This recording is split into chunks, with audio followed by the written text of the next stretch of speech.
Think about Lot, for instance. And Lot standing up and declaring himself in relationship to protecting the people who were in his house. Willing even to give up his virgin daughters for the homosexuals moving in the city. And even Lot's wife, in the middle of all of that, instead of looking to the freedom of deliverance, she's still looking back. Favor to be released, but really don't want to go. Give some thought. Give some thought to the fact of having been born again, but still have lingering thoughts.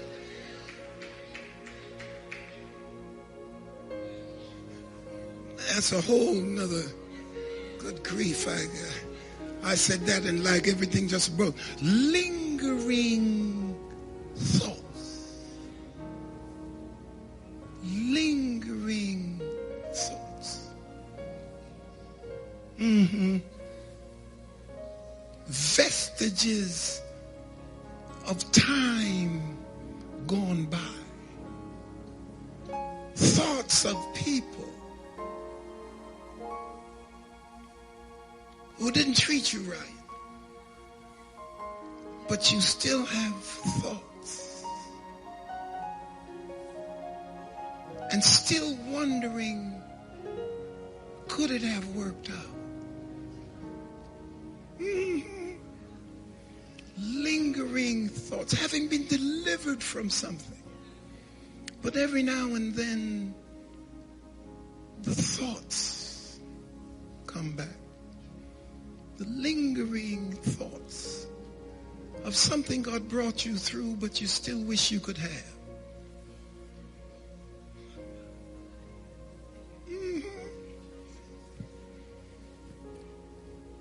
Ain't had a drink in 10 years, but still wondering what it's like.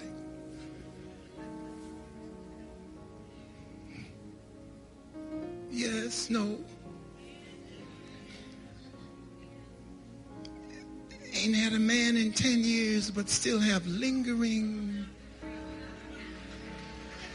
thoughts.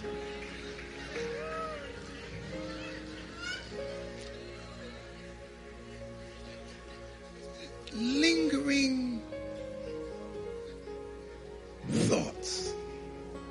How did I get out there? I don't know how I got out there. Lingering thoughts. Some things just waken that never really leave, that you have to constantly control. The man has got favor, but he's not perfect. Because the indication that he found favor states emphatically that he's not perfect. He didn't say Noah deserved. Said Noah found grace. And grace is unmerited favor. Now, isn't it interesting that of everybody in your circle, God chose you?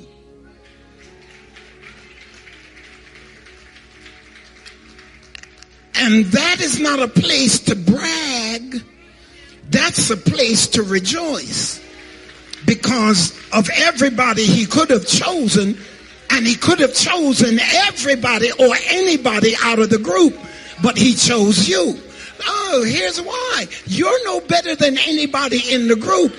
You're just chosen by him. You're no smarter than anybody in the group. He just opened the doors for you. You're not prettier than anybody in the group. You're not more handsome than anybody in the group. But he gave you the best you could get with what you had. No, he gave you better than what you could get on your own because he gave you favor. Oh!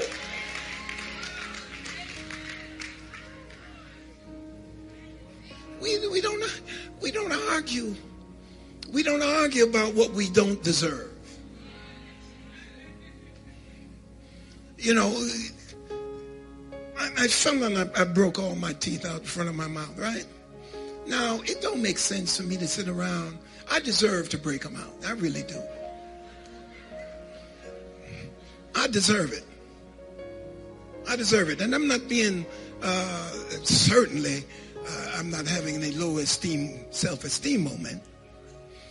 Anything that goes wrong in my life, I deserve it. Because I earned it. I sinned enough for it. I worked hard for things to go wrong in my life. I really did.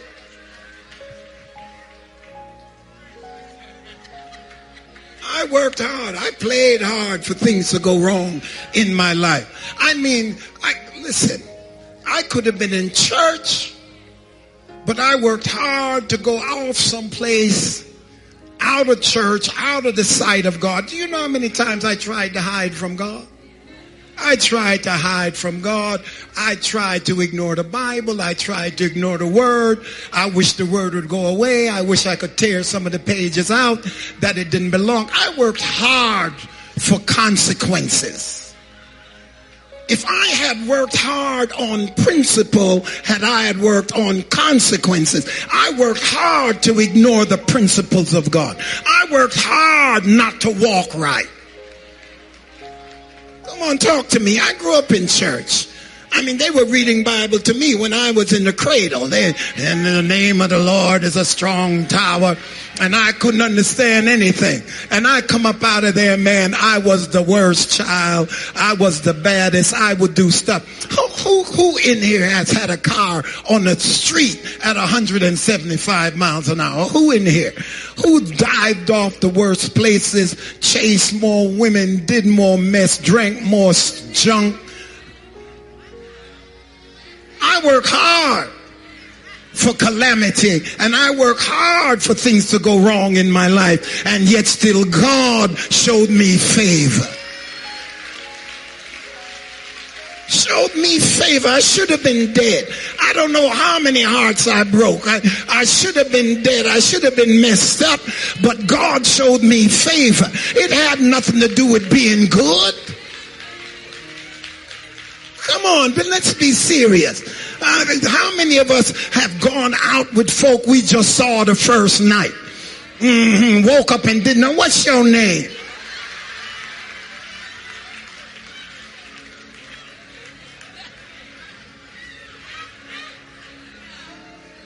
Ain't got a disease, the one, and God stepped in there and watched over you. And somebody else goes out for the first time and come home with AIDS.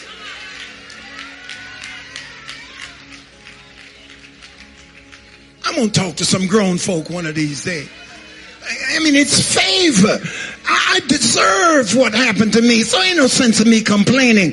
But what I don't deserve, oh my God, I don't thank him for. I don't deserve to be here talking to you. I don't deserve for God to have anointed me. I don't deserve for God to open doors. I don't deserve to live where I live today. I don't deserve to drive what I drive and have what I have. But I complain about what I deserve, but I don't give him praise for what I don't deserve. I ought to praise him every minute of my life just to be alive.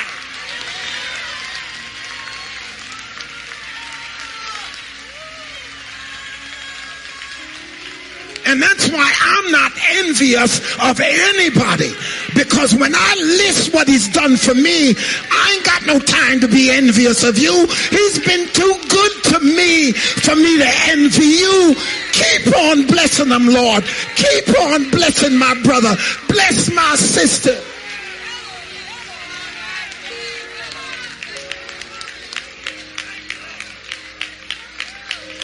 Take a minute and look at how good God has been to you, and give somebody a high five and tell him, God has been good to me.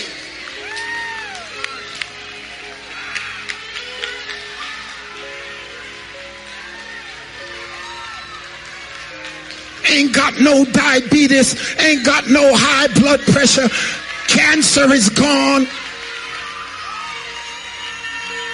money in the bank, clothes in the closet, shoes on my feet. Don't deserve it. Should have been locked up in jail.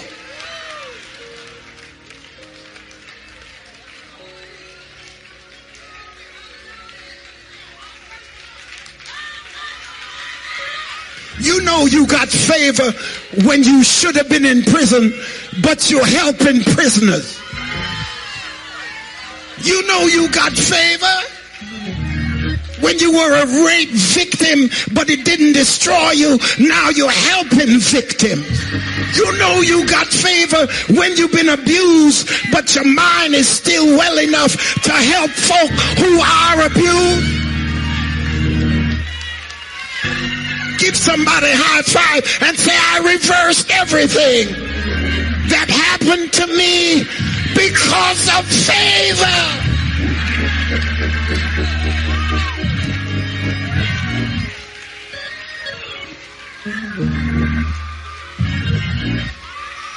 I ain't got no complaint.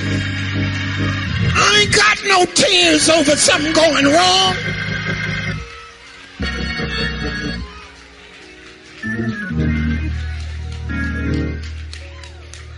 You all sit down, I'm closing.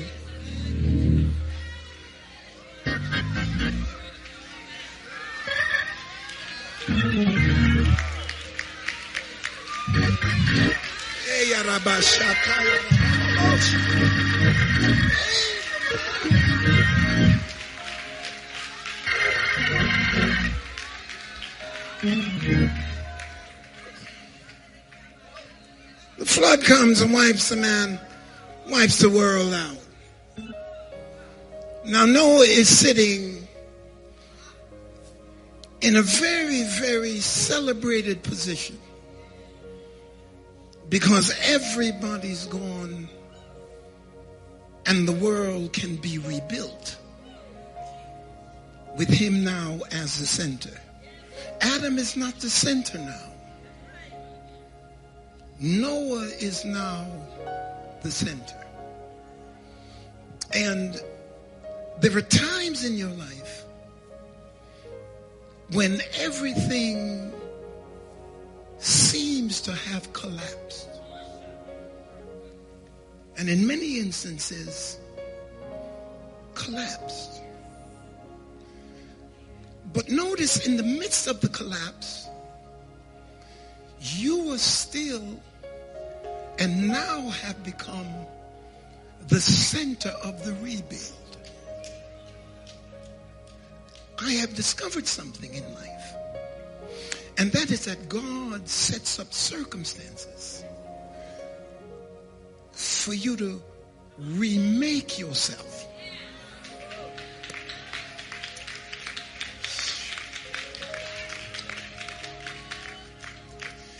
And oftentimes we don't understand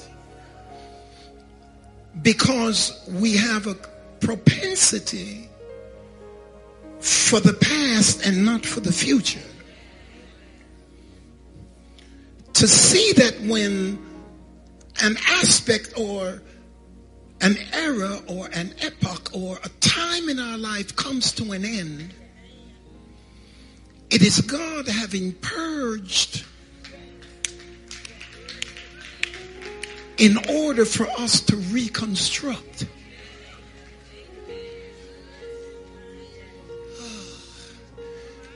Remember now that God is now saying to Noah what he had said to Adam, except for one aspect. He said, be fruitful, multiply, replenish, but he didn't say subdue. Because the earth was already subdued by the time of Noah, because man's dominion was already exhibited, even though it was negative. I want you to understand this is very critical. That whenever you sow into the negative, it brings destruction. you must avoid being negative in your behavior, because negative behavior can only bring bring destruction. You cannot have negative behavior and have positive outcomes. Because if you sow into negativity, you're going to reap negativity. Get negative thoughts out of your mind. Keep negative people out of your space. Keep negative environments away from you. Because it only leads to destruction.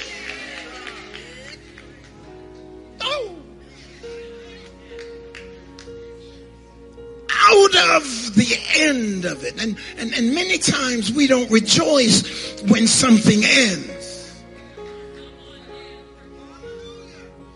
Because when we don't want it to end, but God has to end it, we hold on and keep patching on something that needs to be gone. You cannot renew your life holding on to things that need to be gone. You cannot have a renewal with old junk. Oh, can I preach like I feel it? You know, sometimes you fixing on an old car when you need a new one. You keep putting money and money and money in something that ain't getting better. You keep putting your heart, your love, your time in something that's not getting better. You keep patching up on something that you'll never fix. And God brings it to a close. Rejoice and renew. I feel like shouting in here. There ain't no sense of you being drunk on the day when you ought to get up and let something happen positively in your life. It's over. It's over. Ain't no time to be drunk on something that's past. You need to be fresh for something that's new. You don't need to be caught up on something in mourning. How long you gonna mourn over somebody who ain't coming back? How long you gonna mourn over a job that they ain't gonna hire you back? How long you gonna mourn over something that's past when your future is in front of you? And God said, get up and build.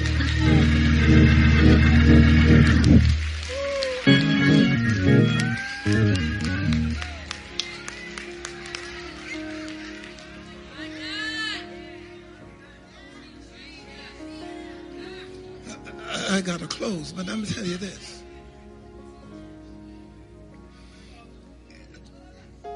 One group said that after Noah got out, his drinking was celebratory. He was so happy he got out of that boat.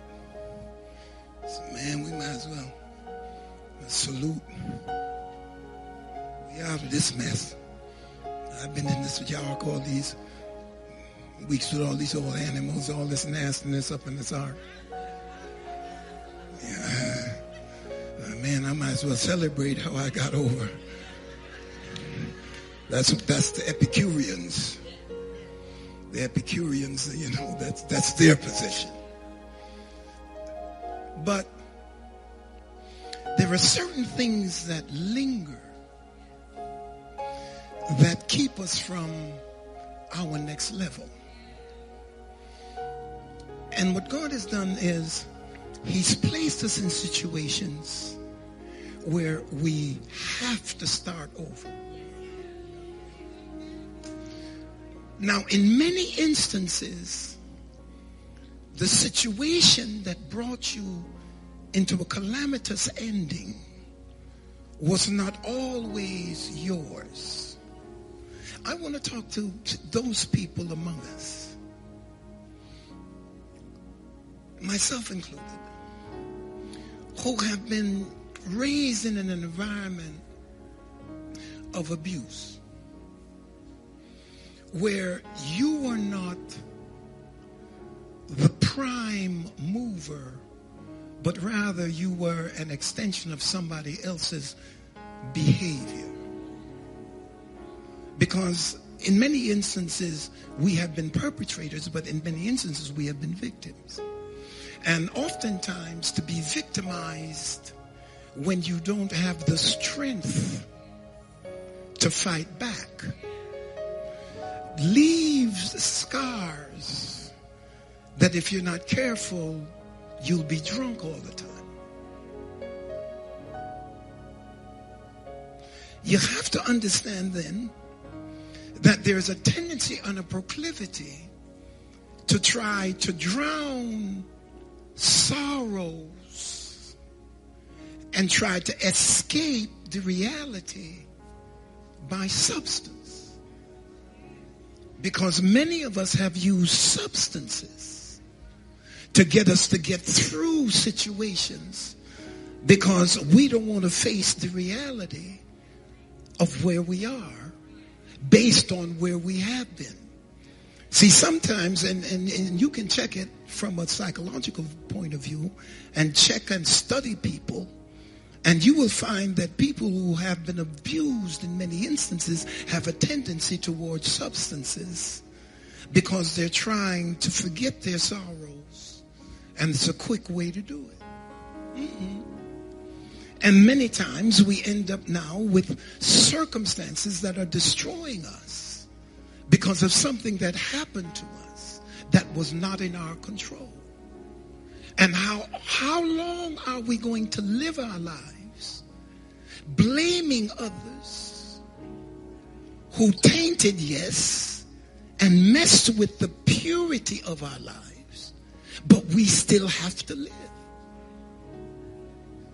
I need to talk to you about that, because you can't suspend your future because of thinking of your past.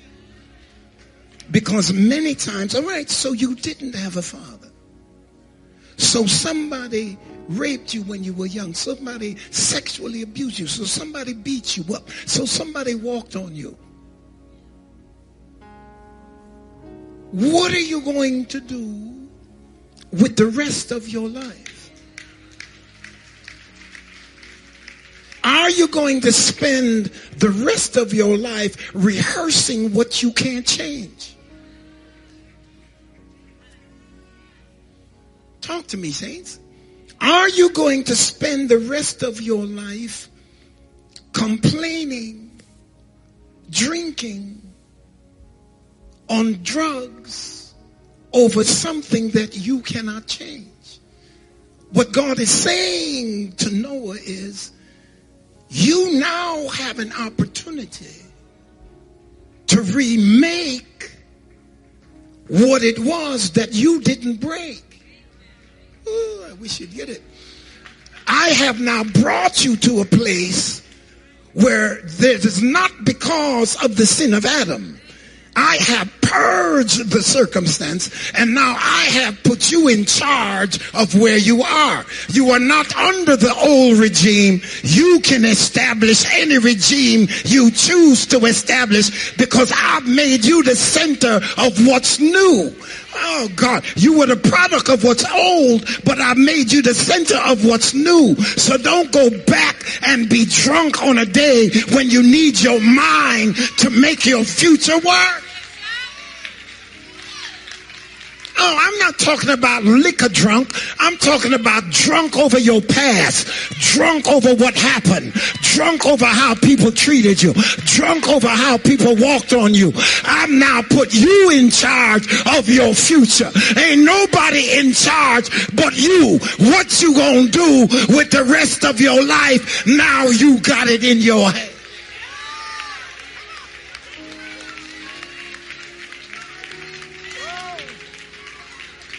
I feel like preaching.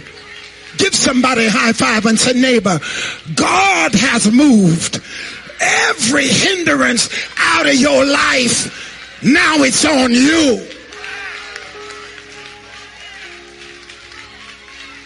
Oh, I feel like shouting.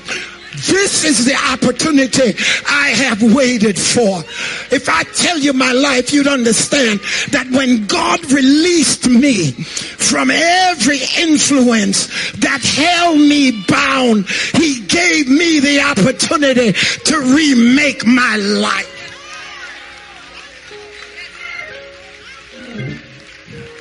And I don't intend to waste my life on what happened in my past. I intend to make my future so bright.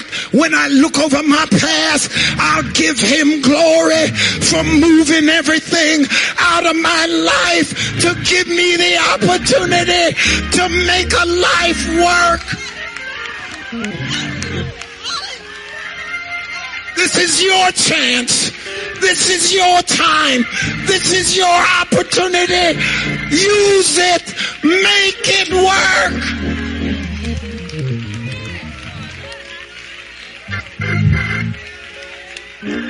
Shake somebody's hand like you're going to shake it off.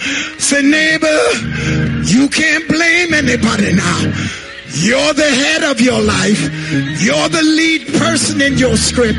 You're the lead in your movie. It's in your hand right now. You're not following somebody. You're in front.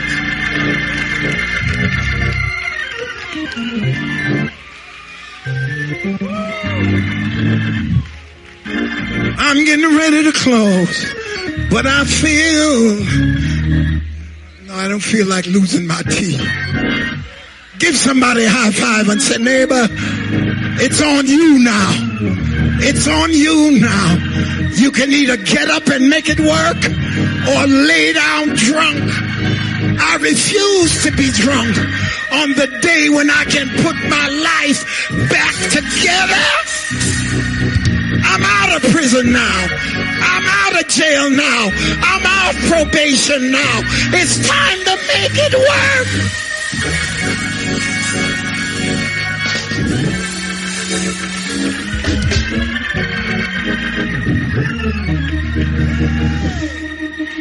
You're not in Detroit now. You're not in another city now. You moved to a new city. Now be new. Act new. You're not homeless now. You got an opportunity to own your home. Own it. Ain't nobody controlling your finance. It's in your hands now.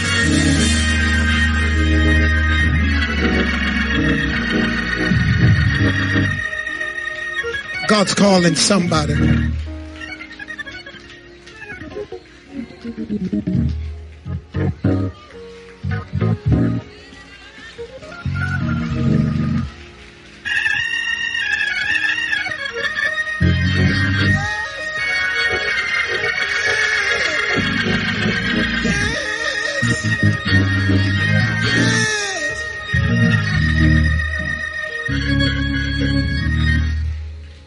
I feel like shouting in here.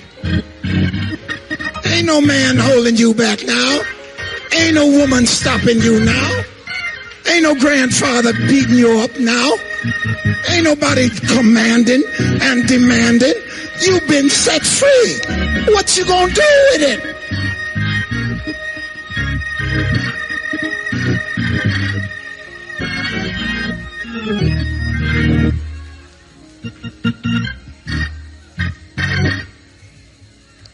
Somebody, God's calling you, and here's what he's saying. I'm giving you the opportunity to start all over again. Start all over again with more wisdom than you ever had. Take everything that you've ever been through and go over the period of your life when you said, if I had known, I would have lived my life differently. Now you know. Can you do it now? You have the time to do it now. And God said, if you don't think you have the time, I will redeem.